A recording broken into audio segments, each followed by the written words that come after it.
मेरे हाथों में कमान आ चुका है।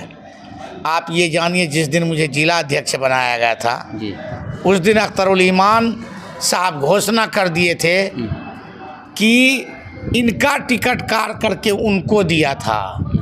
अब हक वालों को हमने हक दिया। इस बार सरफराज आलम का जो हार होगा वो 40,000। सरफराज आलम का ज़िंदगी का अंतिम दौर चल रहा है। बहुत वो आज तक वो अपने पिताजी के रहम व करम में कोई भी चुनाव है वो MIM के लिए ज़रख़ेज़ ज़मीन है। और ये हम लोगों का एक नारा है कि 2025 फिर से मजलिस इस बार एक असर आप ये जानिए कि वोट में तब्दील होने वाला है, जो कि हाट में जब वो सीमांचल न्याय यात्रा के दूसरे दिन उसका जब आगमन हो। आदाब, अस्सलाम वालेकुम दोस्तों। इस वक्त हमारी मौजूदगी जोकीहाट प्रखंड के जोकीहाट में मौजूदगी है AIMIM पार्टी के जनाब मुखिया मुर्शिद साहब के यहाँ पे ऑफिस है। इन्हीं ऑफिस में काफ़ी लोग, आप लोगों का कहना था कि एक बार बताया जाए, क्योंकि सीमांचल में 4 दिन का सीमांचल न्याय यात्रा को लेकर बैरिस्टर असदुद्दीन ओवैसी साहब आए थे और काफ़ी भीड़ के नज़र आया था। यहाँ से किशनगंज अररिया 25 तारीख को अररिया भी आए थे। आप लोगों को काफ़ी भीड़ नज़र आया है। इनमें कई बातों को सुनने के लिए आपको मिला। हालांकि हमने ये बात को खुलासा भी किया आपके विपक्ष लोगों से कि यहाँ पर जब वो आए तो फलाना नाम का भी वो जिंदाबाद का नारा भी लगाए। हालांकि सारे बातों को देखते हुए इस वक्त हमारे साथ मुखिया मुर्शिद साहब AIMIM पार्टी के जिला अध्यक्ष हैं, उनसे भी बात करने का प्रयास करते हैं। सर, स्वागत है शिफा बिहार न्यूज़ चैनल। देखिए, आपका चैनल शिफा बिहार न्यूज़ चैनल जो है, दिल की गहराई से इसके सब्सक्राइबर को और चैनल के एंकर्स को भी मैं मुबारकबाद देता हूं। आपने एक बात ये रखी है कि सीमांचल न्याय यात्रा 4 दिन का जनाब बैरिस्टर असदुद्दीन ओवैसी साहब का था। उनके न्याय यात्रा से पूरे सीमांचल में बहुत बड़ा असर डाला है और ये असर आप ये जानिए कि वोट में तब्दील होने वाला है, जो कि हाट में जब वो सीमांचल न्याय यात्रा के दूसरे दिन उसका जब आगमन हुआ रानी चौक में, जो हम लोग एक नुक्कड़ सभा समझते थे वो जैन सैलाब में बदल गया। उस भीड़ का एक ऐसा कसीर तादाद था, आप देखते कि रानी चौक से पीछे 1 किलोमीटर जहानपुर तक, आगे इधर हरवा तक सिर्फ अवामुन्नास का एक बहुत बड़ा जमावड़ा नज़र आता था। सभी गाड़ियां रुक गई थी। NHI पूरी तरह से चलना ठप हो गया था। मानिए कि अब वो 30,000 का संख्या का भीड़ था। आज भी आप फोटो में देखे होंगे तो वो भीड़ एक तरह जनसैलाब है। वो जनसैलाब इस वजह से था कि जितने लोग मजलिस इत्तेहादुल मुस्लिमीन और बैरिस्टर असदुद्दीन ओवैसी साहब से मोहब्बत रखते थे, वो सभी लोग बैरिस्टर असदुद्दीन ओवैसी साहब को देखने के लिए जनसैलाब उमड़ा था। और उनकी मोहब्बत में कोई पैसा लेके वो नहीं आया था, वो अपनी मोहब्बत में आया था। और मजलिस इत्तेहादुल मुस्लिमीन जो पार्टी पतंग छाप से बेइंतहा मोहब्बत करता है, यही हाल भेबरा चौक में रहा। अंतिम में जो कि हाट का जो तीसरा सभा था वो तारन पुल के अपोजिट साइड में वो एक तरह से जनसैलाब ऐसा उमड़ा, वहाँ उतना बड़ा जो 40 बीघा का मैदान है वो भर गया था। ये जनसैलाब अल्लाह की ज़ात से ये वोट में परिवर्तन हो चुका है और बैरिस्टर असदुद्दीन ओवैसी साहब से मोहब्बत रखते हैं। और इंशाअल्लाह इस बार जो कि हाट की जो ज़मीन है वो MIM के लिए ज़रख़ेज़ ज़मीन है। और ये हम लोगों का एक नारा है कि 2025 फिर से मजलिस इस बार 1 लाख पार इंशाअल्लाह होके रहेगा। सर, आपके विपक्ष नेता यही बात कह रहा है कि इस बार जो है हमसे आगे कोई नहीं है, इसके विषय में क्या कहेंगे? कौन है विपक्ष? आपके विपक्ष है जो कि हाट में जो है बड़े से बड़े नेता हैं। कौन है, नाम बताइए। सरफराज साहब। सरफराज आलम का अंतिम दिन देखने को आपको मिलेगा।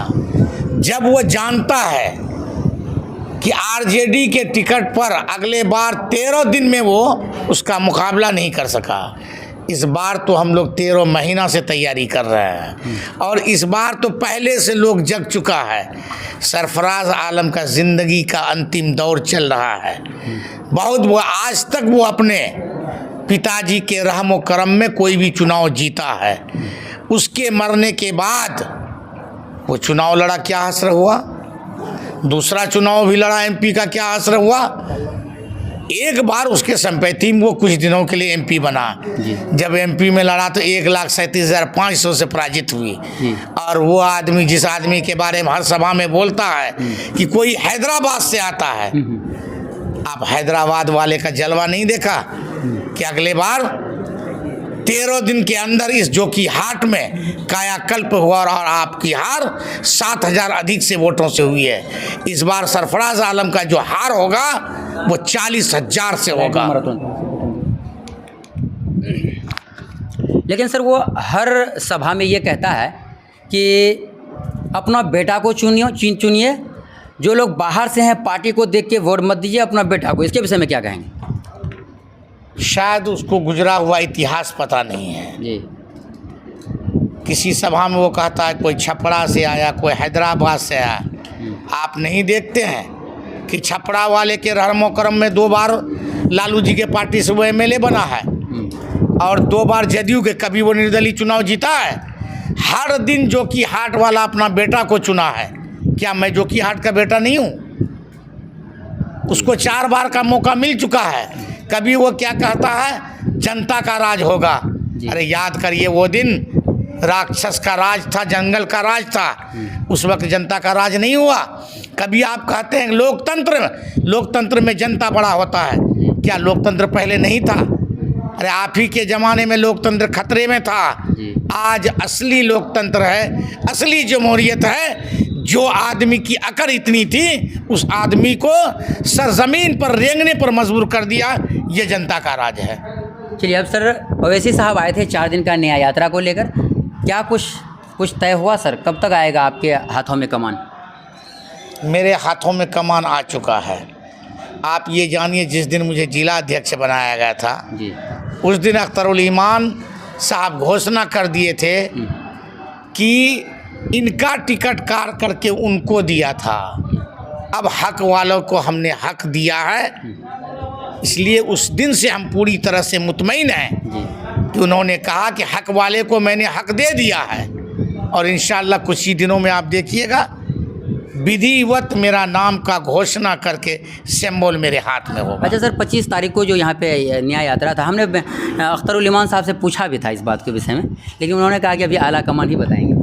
क्यों आखिर? देखिए, सारी बातें ऐसा होता है जी कि वक्त से पहले जी किस्मत से ज़्यादा कुछ नहीं होता है।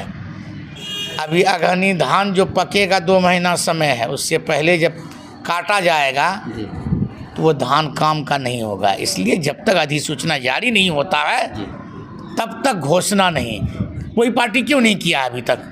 कांग्रेस वाला, जदयू वाला, आरजेडी वाला कोई नहीं किया है। तो हमारे लोग कुछ लोग ऐसा है जहाँ पर लगता है इनको पहले से कर दिया जाए तो इनके हक में बेहतर होगा। वो जानते हैं कि जोकीहाट अगले बार 13 दिन में जब इतना बड़ा खेला हुआ था, तब तो हमने अपने प्रत्याशियों को 10 महीना दिया है। इंशाअल्लाह इस बार बहुत बड़ा चमत्कार होने वाला।